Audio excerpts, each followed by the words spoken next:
Madame, Messieurs, bonjour et bienvenue à cette interview spéciale où nous recevons pour vous le général Tchani Mania Mike, le commandant de la Légion nationale d'intervention de la police nationale congolaise, ex-police d'intervention rapide.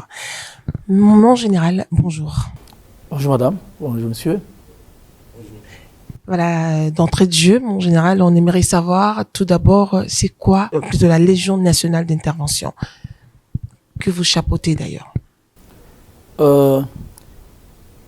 Merci d'être venu, merci de m'inviter à votre émission. Merci aussi de venir à la source pour comprendre certaines choses et de comprendre de la bonne manière. La question elle est trop éloquente déjà, elle est très, elle a l'air simple, mais elle est très longue.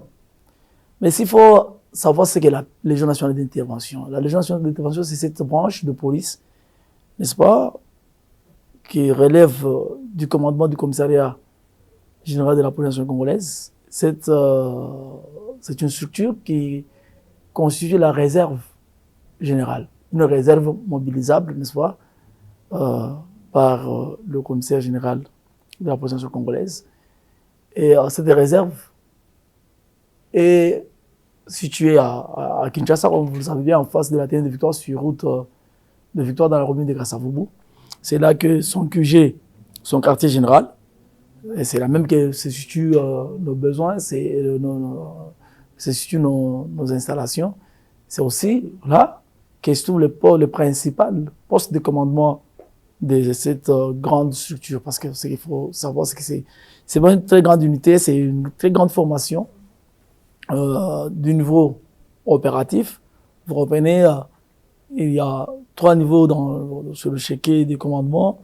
Il y a le niveau stratégique, il y a le niveau opératif, il y a le niveau tactique. Bien sûr, il y a un autre niveau dont on ne parle pas, c'est le niveau de commandement élémentaire. Mais ici, nous sommes au juste milieu entre le tactique entre le tactique et le niveau stratégique. Nous sommes au niveau opératif, mais qui frôle directement avec les strates, parce que c'est deux strates du niveau stratégique qui est le commissariat général de la police, dont nous recevons les ordres et les directives. Voilà. Okay. Nous sommes une réserve, comme je viens de le dire, c'est une réserve mobilisable, mais aussi une réserve projetable. On peut le projeter, on peut le déployer. Et cela au profit de commissariats provinciaux, n'est-ce pas? Quand ils se sentent débordés, ils en font, ils font le point de discussion, le compte rendu à M. le commissaire général de la police nationale congolaise, qui à son tour apprécie de la manière dont il faut mettre en route, en mouvement, n'est-ce pas, les unités de la LENI, en tenant compte de menaces en présence des tâches, des assignations et en définissant éventuellement le degré de subordination opérationnelle.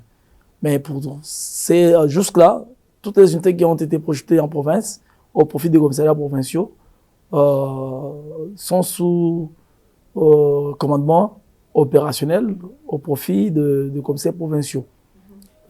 Voilà, c'est cette unité-là qui, en son sein, a plusieurs spécialités. Nous avons des unités anti-émeutes qui sont, elles, spécialisées dans la gestion des foules et la gestion des émeutes et de toute perturbation d'ordre public de haute intensité. Après ces unités de spécialité, nous avons, au sein de la Légion nationale d'intervention même, des unités spécialisées dans la lutte contre le banditisme urbain, ce que nous appelons des unités anti-gang, qui sont, elles, spécialisées dans la lutte contre les violences urbaines, dans l'intervention dans les quartiers et zones à risque, n'est-ce pas, et la lutte contre la haute criminalité. Nous avons toujours au sein de cette même unité, cette même structure de la Légion nationale d'intervention, des unités tactiques, n'est-ce pas, de lutte spécialisées dans la lutte contre le terrorisme. Et nous avons une force spéciale aussi. Et en dehors de tout cela, nous avons une unité spéciale qui constitue en elle-même une sorte de task force. Une sorte de task force, c'est une unité intégrée qui a en son sein 4 spécialités. C'est le groupe d'appui, une unité d'appui, qui a en son sein une sous-unité cynophile ou canine, une sous-unité qui gère le véhicule blindé et de fourgon pompe, une sous-unité qui gère qui est spécialisée dans poser et lever d'obstacles, mais aussi dans le franchissement opérationnel. Nous avons une sous-unité au sein de cette même de ces groupes d'appui, une unité de motards, mais pas des motards de circulation routière, ce sont des motards de cascade, de combat, qui sont eux spécialisés dans la conduite de motos et dans l'intervention montée sur moto à 2 roues et qui permettent de voir poursuivre les délinquants, les criminels, le hors-la-loi, jusque dans son dernier retranchement. Cette fois-là, c'est en moto. Voilà. C'est pourquoi cette unité-là, c'est une task force qui est en son sein, de façon synchronisée, qui a 4 spécialités dans cette unité. Et toutes ces unités que nous appelons groupement ou groupe ou bataillon ailleurs, tournent autour d'un état-major du niveau opératif, comme je le dis. Voilà, c'est un peu ça. Mon général, c'est colossal. Vraiment, vous avez un grand rôle à jouer, puisque déjà, parce que vous avez fait allusion au banditisme urbain. C'est de ça qu'il s'agit d'ailleurs. Je suis pas seule, comme vous allez le remarquer. Je suis avec mon confrère Clément Kingombe, à qui je vais passer cette fois-ci la parole, lui qui va maintenant rentrer dans le vif de l'émission, puisqu'il faut dire que nous allons plus nous pencher sur le banditisme urbain, si nous sommes là exactement, c'est par rapport à cela, parce que c'est un grand rôle que le général Mike est en train de jouer par rapport à ce banditisme urbain, comme il a dit tout à l'heure, jusqu'au dernier retranchement de ces bandits qui endeuillent plusieurs familles qui se retrouvent aujourd'hui en détresse parce que ils ont perdu leurs proches par rapport à ce que nous appelons communément Kuluna, justement, bien entendu. Merci beaucoup, concert Bibiche Kingombe. Alors, mon général, très content d'abord des ces sommaires que vous avez énoncés là par rapport à la Légion nationale d'intervention, ex-police d'intervention rapide de la République démocratique du Congo. Dans cette problématique des bandits ou des banditismes urbains, quand on regarde de près, ça a fait un voyage, pour ne pas dire un long chemin, depuis que ça a commencé. Sauf qu'on voit que ces bandits urbains récidivent. Chaque fois que vous étouffez leur opération. Alors, d'emblée, j'aimerais poser la question de savoir qu'est-ce qui fait qu'il y ait un banditisme urbain perpétuel dans notre pays. C'est encore là une question trop éloquente aussi. Le banditisme urbain dans notre pays, plus précisément, je voudrais bien que cela soit circonscrit. Oui, allez-y. Je ne sais pas si vous voulez que nous parlions de la criminalité et du banditisme et de violence sur l'étendue de la République, ou du banditisme et des activités criminelles qui portent gravement atteinte à l'intégrité physique des personnes. Eh bien, dans la ville de Kinshasa. Bon, on peut dire ce qui... Donc, si on peut circonscrire, déjà, c'est une très bonne chose. Parce que j'ai risque de fournir des données erronées de lors que parler de la RDC tout entière engage le commissaire général de la police, mais aussi, compte tenu du fait que l'unité que j'ai la charge de pouvoir commander a pour compétence territoriale pratiquement la couverture du commissariat général. Voilà. Parce que nous sommes sa réserve. Ouais. Et nous sommes déployables sur toute l'étendue de la République. On veut dire que vous renforcez même les commissariats généraux. Non, nous sommes la réserve du commissaire général. Donc nous renforçons, nous appuyons les commissariats provinciaux et d'autres services sur instruction, sur orientation et sur directive du commissaire général. Parce que nous sommes sa réserve. Voilà. Maintenant, est-ce qu'on peut circonscrire déjà? On peut circonscrire parce que ce qui intéresse plus les publics aujourd'hui, c'est par exemple ce qu'on est en train de vivre ici à Kinshasa. Aujourd'hui même, il y a, excusez-moi, un boutiquier auquel je suis familier qui m'a parlé d'une de ses sœurs d'église qui a été visitée la nuit passée par des bandits armés.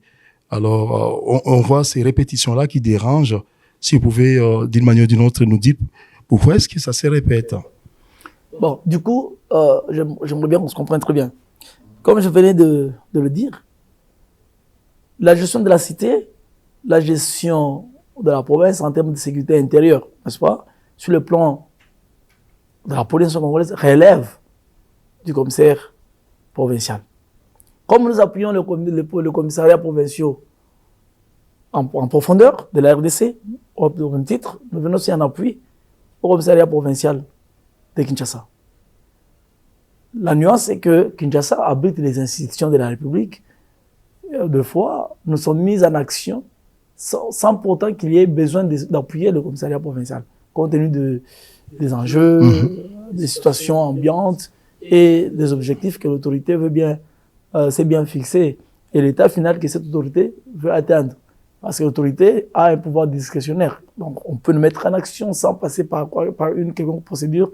On peut lui demander, nous assigner des tâches qui ne vont pas nécessairement consister à appuyer le commissariat provincial, n'est-ce pas? Selon l'appréciation du commissaire général, n'est-ce pas? Il peut décider de quel acte, quelle action nous pouvons poser au profit de quel service. Oui.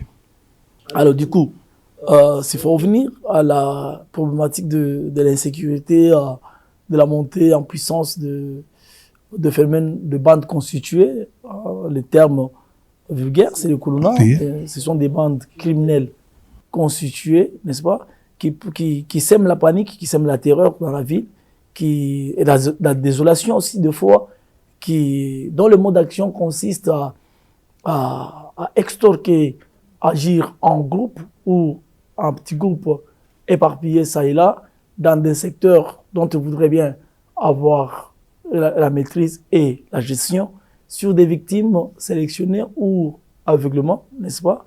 Et en utilisant quoi? Des menaces. Menaces de mort, menaces de gravement porter atteinte à l'intégrité physique, avec des armes blanches. Vous parlez d'armes blanches, mais nous disons des armes soit par destination, soit des armes par nature, n'est-ce pas? Pour la plupart des cas, ce sont des machettes, n'est-ce pas? Des couteaux. Mais il y a des fois où nous avons vu des jeunes gens avec des bouteilles cassées, avec des bâtons portant de clous, ça dépend, n'est-ce pas? Avec des couteaux. Mon général, il y a même de ces bandits-là qui ont des armes à feu. Oui, j'en viens. Il y a des criminels qui ont des armes à feu, qui ont des armes d'assaut, qui ont des pistolets automatiques. Mais aussi, il y en a d'autres qui ont des armes à fabrication artisanale. Et pour la plupart des cas, ce sont des calibres 12 à munitions de chasse, n'est-ce pas, qui, au dernièrement, sont fabriqués dans la région de l'Équateur, ou dans le Grand Kasaï aussi. On fabrique ces genres d'armes. Des calibres 12 artisanalement fabriqués. Donc, tout cela fait que ces gens ont déjà énormément, ils ont eu le goût, n'est-ce pas, le goût de l'aventure, le goût des gains faciles, mais aussi l'envie de s'aimer la panique, de s'aimer la pagaille, de s'aimer une sorte de psychose dans la société, n'est-ce pas, et d'être maître. Et cela pousse la population à penser que l'État, les structures de sécurité, la police nationale congolaise ou toute autre structure impliquée dans la gestion de la sécurité publique, n'est-ce pas, les a délaissés. Maintenant, ça frôle. L'inertie même. Non, ça frôle le terrorisme. Ouais. N'est-ce pas? Parce que tous les actes posés par ces bandes, par ces groupes d'individus, tous les actes, de la manière dont ils sont posés, et l'objectif par eux poursuivi, n'est-ce pas, portent gravement atteinte à la stabilité, mais aussi causent une étape psychique et psychologique trop grave. Et quand ils se font trop de publicité en ayant imposé une peur, n'est-ce pas, scénique dans la population, ça prend une autre définition. C'est comme ça que je dis, mon général, ça devient du terrorisme. Ouais, je vous lance, ça donne l'impression qu'il y a inertie au sein de la police nationale congolaise. Ça donne l'impression que les fonctionnalités opérationnelles de la police sont obsolètes. Et pourtant, quand on regarde de près les images et d'autres reportages, vous êtes en action. La police nationale congolaise n'est pas inerte. Pas seulement la police nationale congolaise. Tous les services de l'État, tous les services qui ont la gestion de la question sécuritaire sont en action. Mais seulement peut-être que la ville de Congo est ce qu'il est. On ne fait pas trop de publicité, n'est-ce pas, de ce que la police fait, de ce que les services de sécurité sont en train de faire au profit de la population et au profit du bon fonctionnement des structures de l'État. Vous comprenez? Mais sinon, la police agit. Et pas seulement la police, comme je viens de le dire, nous avons l'appui de tous les autres services, les services de renseignement, hein, aussi bien de renseignement, aussi bien policiers, militaires, que de renseignement civil. Je veux parler de renseignement de l'Agence nationale de renseignement, de la Direction générale des migrations et de plusieurs autres citoyens congolais ou tous ceux qui ont choisi la RDC comme leur seconde nation, n'est-ce pas, qui fournissent des renseignements, qui fournissent des informations, qui nous aident à pouvoir obtenir les détails de ce dont nous avons besoin pour pouvoir cibler et connaître les degrés de comprendre les degrés de la délinquance, mais aussi et surtout comprendre le volume, la nature, les attitudes, les systèmes, le monde d'action, les systèmes d'alliance, n'est-ce pas, le point fort, le point décisif, les faiblesses, les intentions, les capacités de nuisance, les localisations de groupes criminels. Tout ça, il y a une synergie. Mais peut-être que ce n'est pas encore assez. Ce n'est pas encore assez, mais sinon... il y a au moins évolution. La police travaille sérieusement. Pour preuve, toutes les images que vous voyez à la télévision, ce ne sont pas des bons garçons qui viennent se livrer eux-mêmes. Vous voyez le commissariat provincial, presque chaque semaine, vous présentez des délinquants, des Koulouna, et c'est pratiquement la même série à la Légion nationale d'intervention, la Légion qui est en action chaque jour. Mais seulement, nous n'avons pas ces habitudes-là de tout de suite passer à la presse. Mais sinon, si vous avez besoin d'éléments, de preuves, vous allez voir que la police travaille dans sa globalité, elle travaille sérieusement dans les limites de ses moyens, bien sûr. Alors, suivons pour l'instant cet élément où les général Magna Tchani était en train de mobiliser, sensibiliser des policiers, enfin de travailler pour ces grands pays, pour la population qui est en train de souffrir par ces actions criminelles des Koulouna. Les Koulouna sont des criminels. Les bandes basent sur la criminalité très haute. Les violences sont exagérées et exprimées d'une façon sans faille. Allons-nous attendre que nous soyons requis pour agir alors que ça entre dans nos prérogatives, dans nos missions légales? La lutte contre le banditisme, la lutte contre la criminalité, la lutte contre le terrorisme. C'est notre mission. Ce sont là nos assignations au Bapé Sibiso. Allons-nous attendre qu'on nous demande de le faire ou nous allons le faire parce que la loi nous demande de le faire? Moi, je pense que la loi est claire. Nous n'allons pas laisser cette population en train de crier en attendant quoi que ce soit. Vous avez été sur terrain, vous avez montré ce que vous valez, vous avez sémé, retourné la peur d'où elle est venue par le nombre de criminels que nous avons interpellés ce jour-là. Et nous devons continuer à interpeller, à agir. Agir avec force, agir avec efficacité, agir dans la protection, dans la sécurité, agir dans la légalité. Comme nous l'avons appris, nous allons agir de la manière que nous apprenons et nous apprenons de la manière que nous voulons agir. Je crois que c'est très simple. Nous allons nous préparer tout de suite. En appui avec les forces spéciales, nous allons descendre dans les secteurs pour que nul n'ignore. Nous allons restaurer la tranquillité, la paix sociale. Nous allons restaurer la sécurité. Et nous allons y aller. Nous allons répondre avec efficacité et professionnalisme. Les règles d'engagement, les règles de comportement, les règles de conduite, les droits humains doivent être de strictes observations dans ce que nous allons faire. Soyez professionnels. Nous l'avons été il y a une semaine. On a ramené 630 personnes, parmi lesquelles 18 délinquants de grand calibre, Nous allons reprendre le service aujourd'hui pour encore essayer de permettre à cette population de vivre dans la sérénité, dans la sécurité et dans la paix.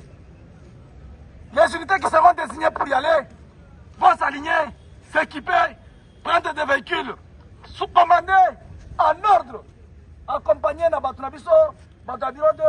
On nous désigne une cible, on attaque la cible, on réduit la cible pour l'interpeller, l'arrêter et l'acheminer ici.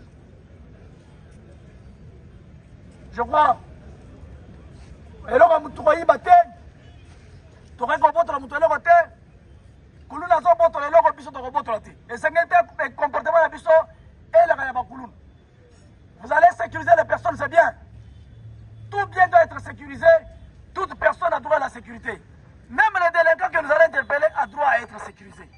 Mais c'est une obligation pour nous de taire ces menaces et de contribuer à sa rééducation.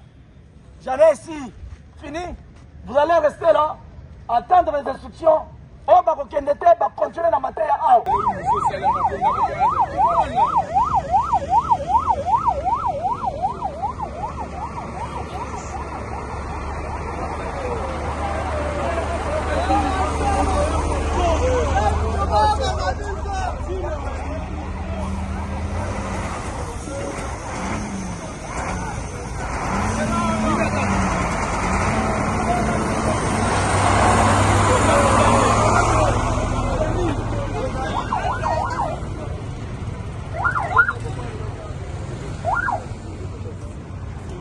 Général, ok, armé.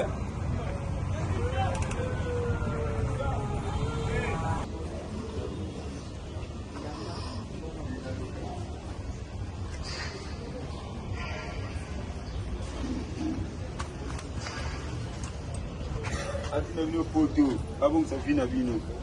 Maguna ngana ke poto. Okondi de lokuta. Donc on a pas le dire. Na pesa.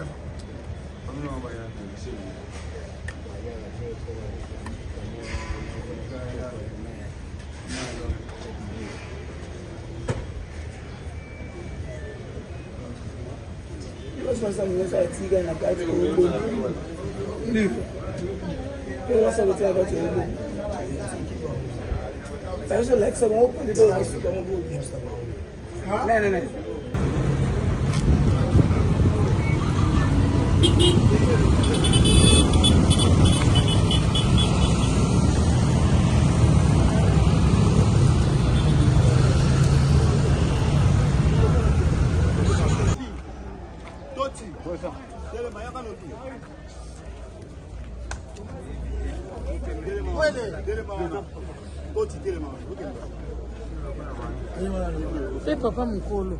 Et si vous ne pouvez pas changer vos attitudes aujourd'hui, si vous ne restez pas ce que vous étiez à Rassamour, alors ça ne vous rien. Si vous vous comportez, vous connaissez votre force, unité élémentaire, pas unité ordinaire, alors qu'est-ce qu'il y a de spécial à vous? Je vous ai dit, on peut gagner plusieurs opérations, on peut relever beaucoup de défis, rien que par nos attitudes. Par les attitudes, vous voyez, c'était tel, alors, on a évité, je ne voudrais plus jamais. Je veux sentir la vivacité, je veux sentir dynamique, force, engagement, détermination, précision, cohésion, coordination. L'interopérabilité, parce que dans les médicaments, on a l'exercice interopérabilité, c'est-à-dire qu'on travaille dans les sapeurs-pompiers, qu'on travaille dans les territoriaux, qu'on travaille dans les médecins pour gérer les urgences, catastrophe, avion et salut crash, on va vous appeler. Bon, vous savez, sapeurs-pompiers, bon, vous savez, ambulanciers, bon, médecins, vous allez gérer.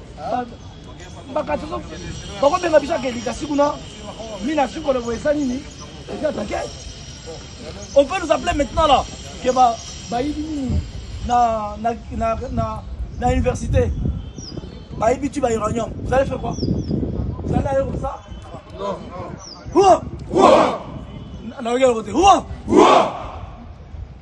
Nous sommes les meilleurs.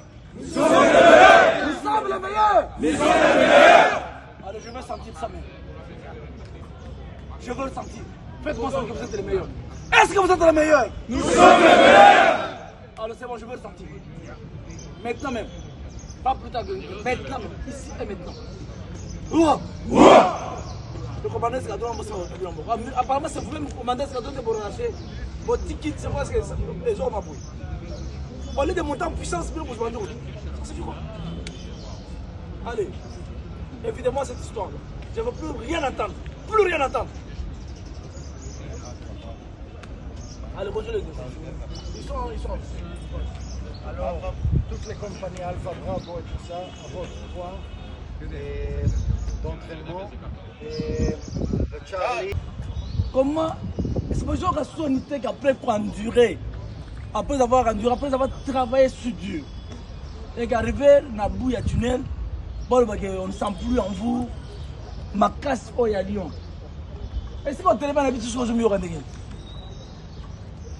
La vivacité, les forces spéciales sur le temps. Donc on peut s'entraîner comme on veut, mais quand on n'est pas en mesure de respecter le temps, on n'est pas dans les forces spéciales. Parce que chaque seconde compte, chaque minute, c'est la vie qui est engagée quelque part. Le respect pour les autres commence par le respect du temps.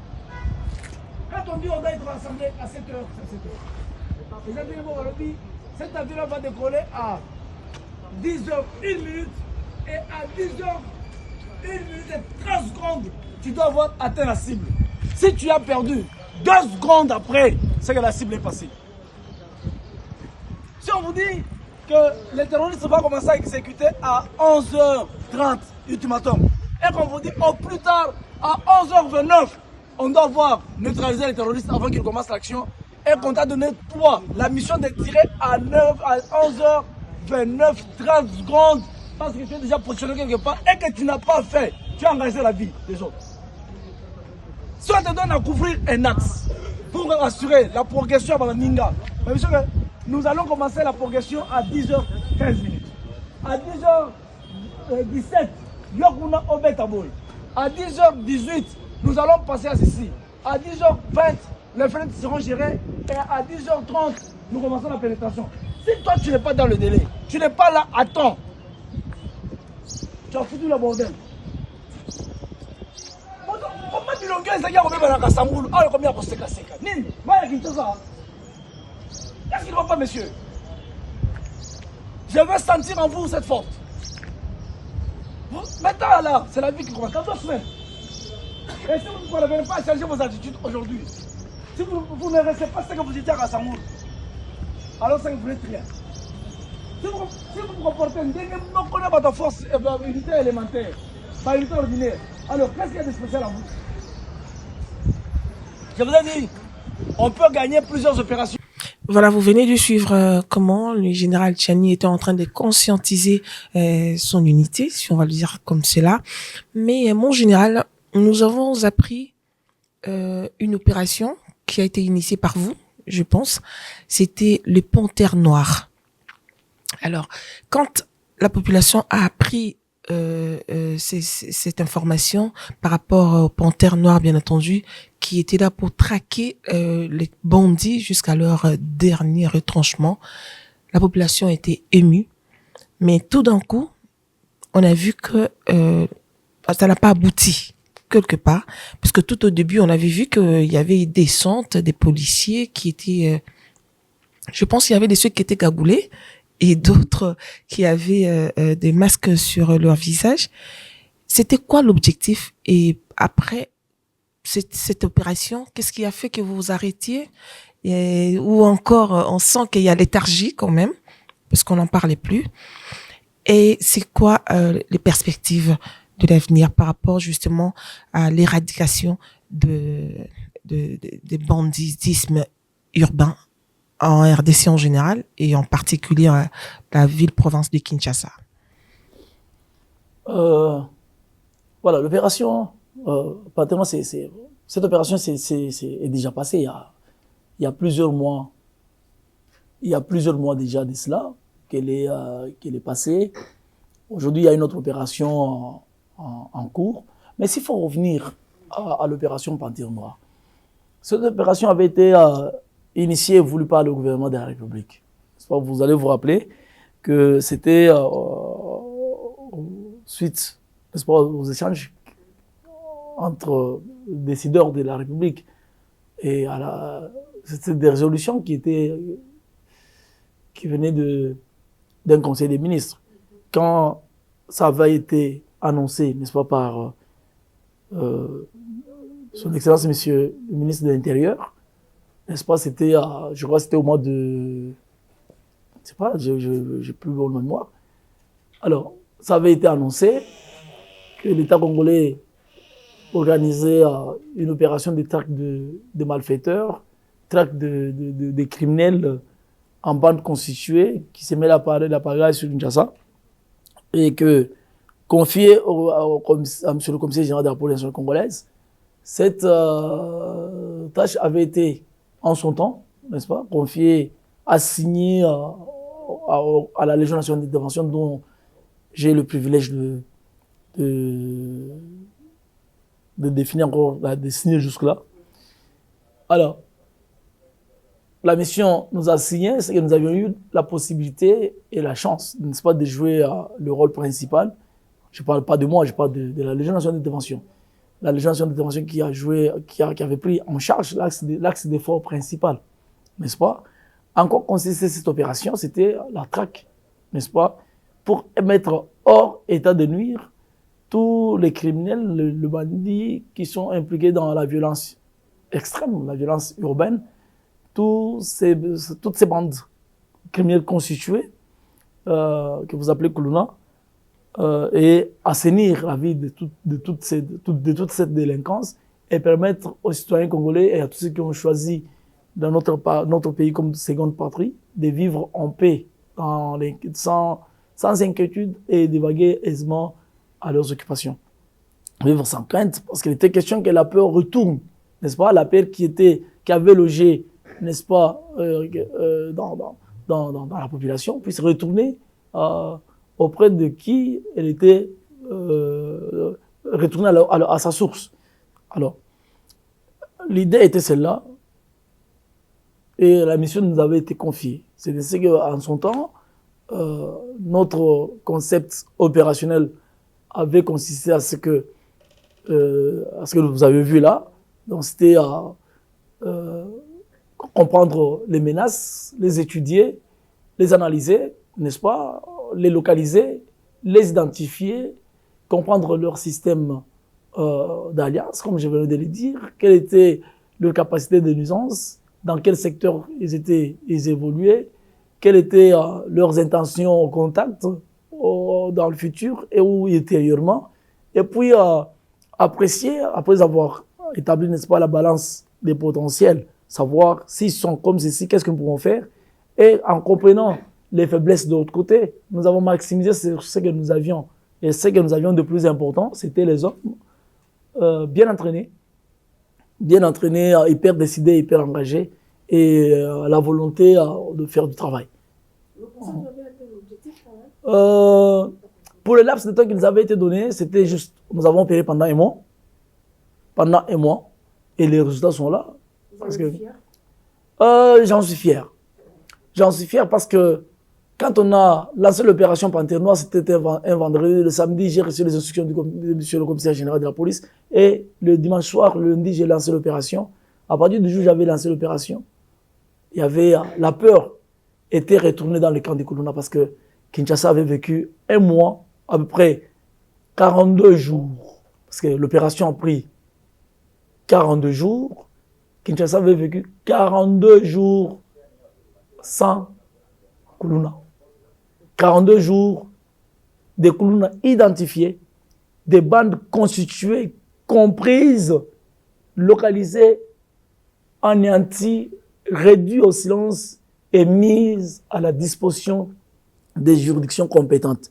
Parce qu'il s'agissait du terrorisme urbain et la compréhension, dès que l'autorité de label, l'autorité de tutelle, habilité à donner le label, avait donné le label. Parce que notre comportement dépendait de ce que l'autorité avait décidé de ces gens, n'est-ce pas, de ce comportement criminel.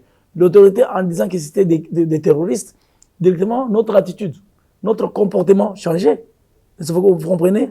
Alors, voyez les résultats pendant cette période-là, ce que ça avait donné. ce qu'était la vie de Kinshasa quand on a parlé de l'opération Panthère Noire.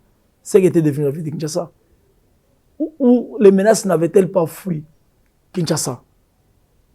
Parce que les quartiers qui s'étaient déjà vidés de leur population, je vous envoie à Bumbu, je vous envoie à Selembao, je vous envoie dans la commune de Makala, je vous envoie au Kanluka, je vous envoie en Galiema, Delvaux, Lalou, je vous envoie à Kingasani, à Kimpese, je vous envoie à Petro-Congo, je vous envoie. Partout, nous avons eu des zones ciblées qui ont été visitées par nos actions, ont connu un calme. Et au retour, la population va apprécier. Maintenant, dans tout cela, il y a eu des brebis. Vous savez, dans une activité humaine, il y a toujours quelque part des brebis galeuses. Il y a eu des brebis galeuses qui se sont méconduites. Ça, on ne peut pas l'écarter. Mais ces brebis galeuses ont été mises hors état de nuire et à la disposition des juridictions compétentes où elles ont été répondre de leurs bêtises. Voilà, c'est ce qui apporte plus. Parce que ce qui, au sein des actes de sabotage avaient aussi suivi. Parce qu'il y a eu des criminels, ou peut-être déjà mal intentionnés, n'est-ce pas, qui avaient constitué aussi d'un côté une opération parallèle et qui se faisaient passer pour les membres de l'opération de Panthère Noire. N'est-ce pas? Ce sont ces gens-là qui évoluaient en petite section, une équipe de 10 ou de 12, mais la section la plus connue, c'était celle de 13, qui avait à un certain moment sémé du désordre et de désolation à Makala et à Ngiringiri, n'est-ce pas, et à Lingora ici. Mais ces gens ont été traqués. Vous avez des images où, à 2 heures du matin, nous engageons la menace, nous engageons ces délinquants, mais cette fois-là, armés à coups avec des armes d'appui, avec des armes d'assaut. Et certains ont été mis totalement hors d'état de nuit.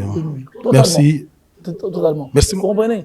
Donc, cette opération, ça avait une très forte coordination, une forte présence, et un commandement aguerri et des hommes hyper engagés, hyper bien entraînés et suffisamment motivés. Merci mon général, mais la petite question des conclusions que Bibiche avait posées, peut-être vous l'avez simplement oublié, les perspectives, en quelques secondes.